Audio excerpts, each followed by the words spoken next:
my opinion, a player should only be called a bust after they've spent 4 years with the team or have not been traded to a different team. So Scottie Barnes, for example, he's with the Toronto Raptors, was drafted 2 years ago, right? Won Rookie of the Year in 2022. I still can't call him a bust. Why? Because he's spent 2 years with the Raptors. He hasn't been there for 4 years. And then also, who's to say he wouldn't do better if he was on a different team than Raptors, right?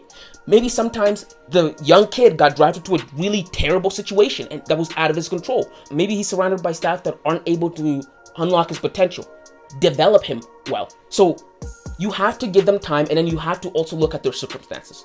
So you can't call someone a bust after even 1 year. You have to wait for a bit. And so that's what I would hope, that's what I ask, that NBA fans and analysts, they give these kids a chance. LeBron James Jr. is going to be coming into the draft next year, and I really pray for this kid. Why? Because, my God, not only is it hard enough to live up to your namesake, LeBron James Jr. Even LeBron said that was a mistake naming his kid after him, because that's a lot of pressure to carry under your shoulders. Because he's LeBron James Jr., the hype cycle that the media is going to create, because just like his father, his name is box office. You slap his name on anything, you're going to get clicks. You're going to get clicks. People are going to have differing opinions on him. He's a bust. He's so good. He's this and that. He's only being picked because of his father. He's not as good. Well, he's proving others. The media loves it. And they don't care what it does to LeBron James Jr. They don't care what it does to Chet Holmgren. They don't care what it does to Victor Wembanyama's confidence. Imagine you at 19 having millions of strangers call you a bust, call you terrible at what you do because you literally did 0.00% of it. Because one game is like 0.00% of all the games that he's gonna play. In a moment in which you're the most nervous, in your mentally weakest moment, they judge you off of that. It is so unfair that they do that, and I absolutely hate it. I absolutely hate it. Yes, it's okay to make comparisons, right? When assessing draft prospects.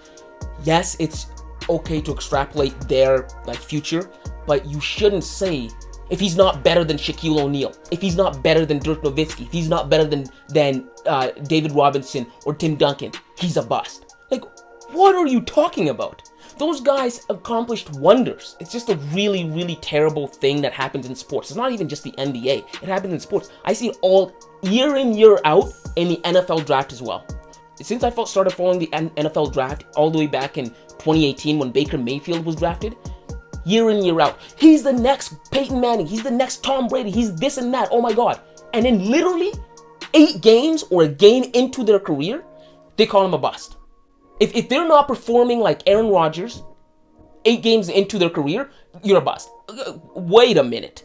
This is a huge leap. Give them time to adjust.